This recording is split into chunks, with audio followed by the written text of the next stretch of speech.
या देवी सर्वभूतेषु भक्तिरूपेण संस्थिता नमस्तस्यै नमस्तस्यै नमस्तस्यै नमो नमः। जय माता दी दोस्तों, आप सभी को चैत्र नवरात्रि व्रत की हार्दिक शुभकामनाएं।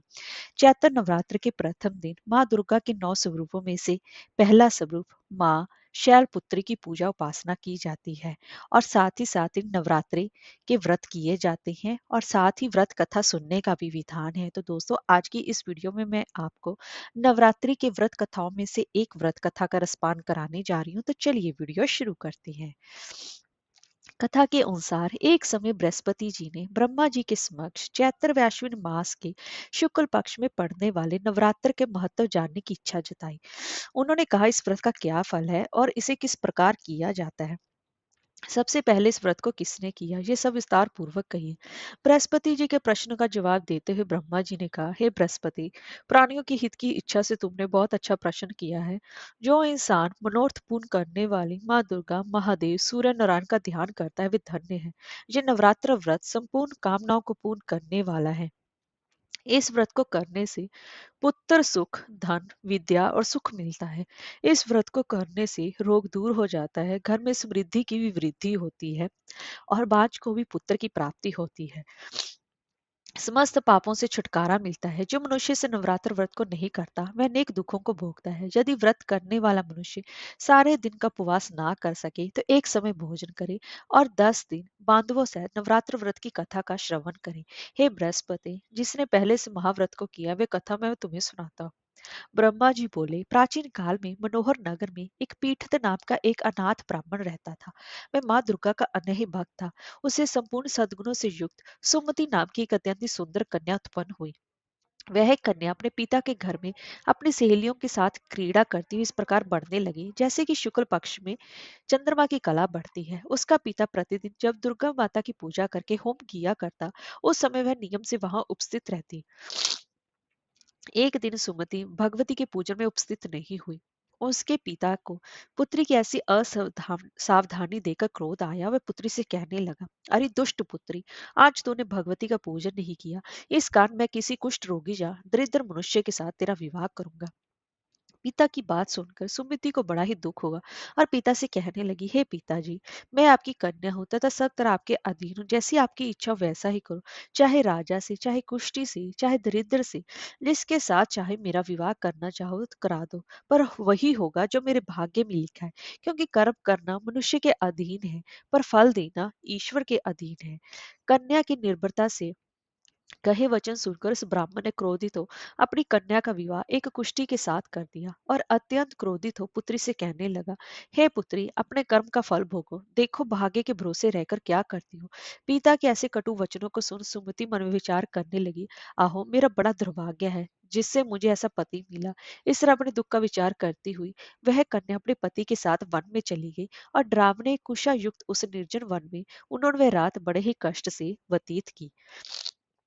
उस गरीब बालिका की ऐसी दशा देख देवी भगवती ने पूर्व पुण्य के प्रभाव से प्रकट हो सुमति से कहा, हे दीन ब्राह्मणी, मैं तुझसे प्रसन्न हूँ, तुम दो चाहो वह वरदान मांग सकती हो। भगवती दुर्गा के ये वचन सुनकर ब्राह्मणी ने कहा, आप कौन है, वह सब मुझसे कहो। ब्राह्मणी का ऐसा वचन सुनकर देवी ने कहा, मैं आदि शक्ति भगवती हूँ और मैं ही ब्रह्म विद्या व सरस्वती हूँ।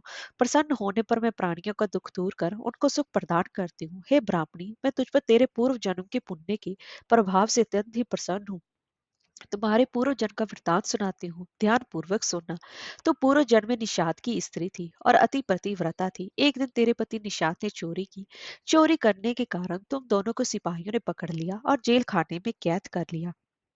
उन लोगों ने तुझको तेरे पति को भोजन भी नहीं दिया। इस प्रकार नवरात्र के दिनों में न तुमने ना तो कुछ खाया ना ही जल ही पिया। इस प्रकार 9 दिनों तक नवरात्र का व्रत हो गया। हे ब्राह्मणी, उन दिनों में जो व्रत हुआ, इस व्रत के प्रभाव से प्रसन्न होकर मैं तुम्हें मनोवांछित वर देती हूँ, तुम्हारी जो इच्छा है सो मांगो। इस प्रकार दुर्गा माता के वचन सुनकर ब्राह्मणी बोली, अगर आप मुझ पर प्रसन्न हैं तो हे दुर्गे, मैं आपको प्रणाम करती हूँ कि कृपया मेरे पति का कोढ़ दूर कर दो। देवी ने कहा, उन दिनों तुमने जो व्रत किया था उस व्रत का एक दिन का पुण्य तुम पति का कोढ़ दूर करने के लिए अर्पित करो। उस पुण्य के प्रभाव से तुम्हारा पति ठीक हो जाएगा। इस प्रकार देवी के वचन सुनकर ब्राह्मणी प्रसन्न हुई और पति का निरोग करने की इच्छा से जब उसने तथास्तु ठीक ऐसा वचन कहा, तब उसके पति का शरीर माँ दुर्ग भगवती की कृपा से कुष्ठ रोग से रहित हो गया। तब वह ब्राह्मणी पति को देख देवी की स्तुति करने लगी, हे दुर्गे, आप दुर्गति को दूर करने वाली हैं, तीनों लोगों का संताप हरने वाली है, समस्त दुखों को दूर करने वाली हैं, रोगी मनुष्य को निरोग करने वाली हैं, प्रसन्न हो मनवांछित फल वर देने वाली हैं और दुष्टों का नाश करने वाली।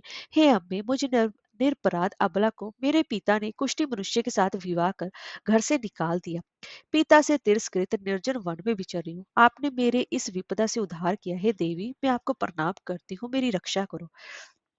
उस ब्राह्मणी की ऐसी स्तुति सुनकर देवी बहुत ही ज्यादा प्रसन्न हुई और ब्राह्मणी से कहा, हे ब्राह्मणी, तेरे उदालक नाम का अति बुद्धिमान धनवान कीर्तिवान पुत्र शीघ्र उत्पन्न होगा। ऐसा वर देकर देवी ने ब्राह्मणी से फिर कहा, और जो कुछ तेरी इच्छा है वह मांग ले। सुमति ने कहा कि हे भगवती दुर्गे, अगर आप मुझ पर प्रसन्न है तो कृपया मुझे नवरात्र व्रत की विधि का विस्तार पूर्वक से वर्णन करें।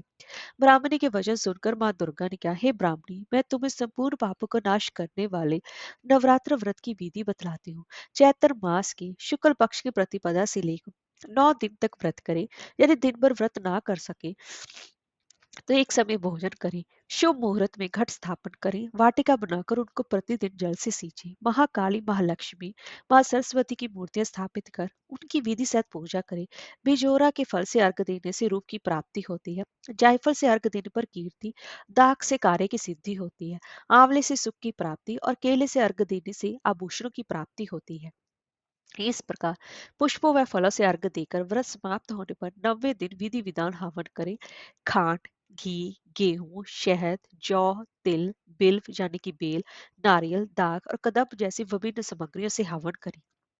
आंवले से कीर्ति की, केले से पुत्र की, कमल से राज सम्मान की और दाखों से संपदा की प्राप्ति होती है। खांड, घी, नारियल, शहद, जौ और तिल तथा फलों से होम करने से मनोवांछित वस्तु की प्राप्ति होती है। व्रत करने वाला मनुष्य इस विधि विधान से होम कर आचार्य को अत्यंत नम्रता के साथ प्राण प्रणाम करे और यज्ञ की सिद्धि के लिए उसे दक्षिणा दे। इस प्रकार बताई विधि के अनुसार जो व्यक्ति व्रत करता है उसके सभी मनोरथ सिद्ध होते हैं। इसमें तनिक भी संदेह नहीं है। इन 9 दिनों में जो कुछ दान आदि दिया जाता है उसका करोड़ों गुना फल मिलता है। इस नवरात्र व्रत करने से अश्वमेध यज्ञ का फल मिलता है। हे ब्राह्मणी, इस संपूर्ण कामनाओं को पूर्ण करने वाले उत्तम व्रत को तीर्थ, मंदिर अथवा घर में विधि के अनुसार करें। ब्रह्मा जी बोले बृहस्पति ब्रह्मा जी बोले बृहस्पति जी से, इस प्रकार ब्राह्मणी को नवरात्रि व्रत विधि बताकर देवी अंतर ध्यान होगी। अंत जो मनुष्य या स्त्री इस व्रत को भक्ति पूर्वक करता है वह इस लोक के सुख प्राप्त कर अंत में मोक्ष की प्राप्ति की इच्छा करता है। ब्रह्मा जी बृहस्पति जी से कहते हैं कि जो इस दुर्लभ व्रत का महात्म है जो मैंने तुम्हें बताया है। ऐसा सुन बृहस्पति जी आनंद से प्रफुल्लित हो गए और कहने लगे कि हे ब्रह्मा जी, आपने मुझ पर अति कृपा की जो मुझे इस व्रत का महत्व सुनाया। ब्रह्मा जी बोले कि हे बृहस्पति जी, ये देवी भगवती संपूर्ण लोकों का पालन करने वाली है। इस महादेवी के प्रभाव को कौन जान सकता है। जय माता दी।